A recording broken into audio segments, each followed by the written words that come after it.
चंद लाइनों से उनको समझाना चाहूंगा। जावेद अख्तर साहब ने बहुत अच्छा कहा है कि इस मुल्क में सिर्फ दो आवाजें बची है, एक हमारी और एक उनकी। इस मुल्क में है आवाजें दो, अब ये तुम पर है, कौन सी तुम आवाज सुनो, तुम क्या मानो। हम कहते हैं जात धर्म से इंसान की पहचान गलत, वो कहते हैं ये मानो तो सारा हिंदुस्तान गलत। हम कहते हैं इंसानों का इंसानों से प्यार रहे, वो कहते हैं हर हाथ में त्रिशूल रहे तलवार रहे। हम कहते हैं बेघर बेदर लोगों को आबाद करो, वो कहते हैं भूले बिसरो मंदिर मस्जिद याद करो।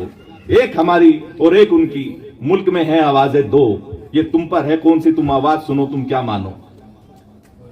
ये आपकी जिम्मेदारी है और आने वाली नस्लें ये सवाल करेंगी आपसे कि जब ये आजाद देश, आजाद आसमान, आजाद हवा आपको दी थी और ये जब देश लुट रहा था, नोचा जा रहा था, तो उस वक्त आप क्या कर रहे थे।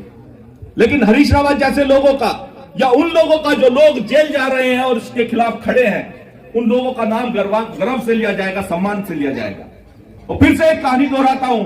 एक बार एक जंगल को आग लगी हुई थी, सब जानवर, जंगली जानवर, पक्षी वहां से उड़कर बाहर चले गए, लेकिन एक चिड़िया थी जो चोंच में एक बूंद पानी की लाती और बार बार जंगल में डालती। किसी ने चिड़िया से कहा, है चिड़िया, क्या तेरी एक चूंच में जो आई बूंद है पानी की, उससे जंगल की आग बुझ जाएगी।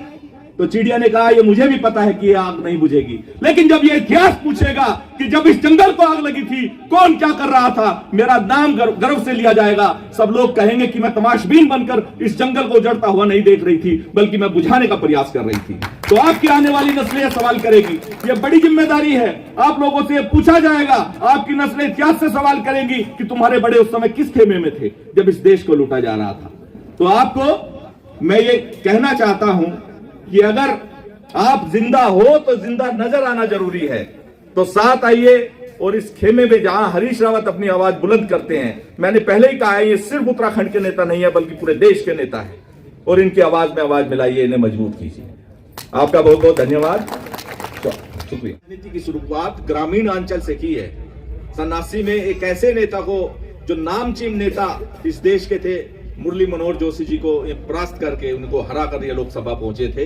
और ब्लॉक प्रमुख जिन्होंने अपना राजनीतिक सफर तय किया हो, वो जानते हैं सारे गांवों की व्यवस्था क्या रहती है, कैसे गांवों में पंचायत होती है और आपस में तनातनी भी होती है वो, लेकिन उससे सौहार्द खराब हमारा नहीं होता। मैं बहुत ही सम्मान के साथ आवाज दे रहा हूं माननीय हरीश रावत जी को।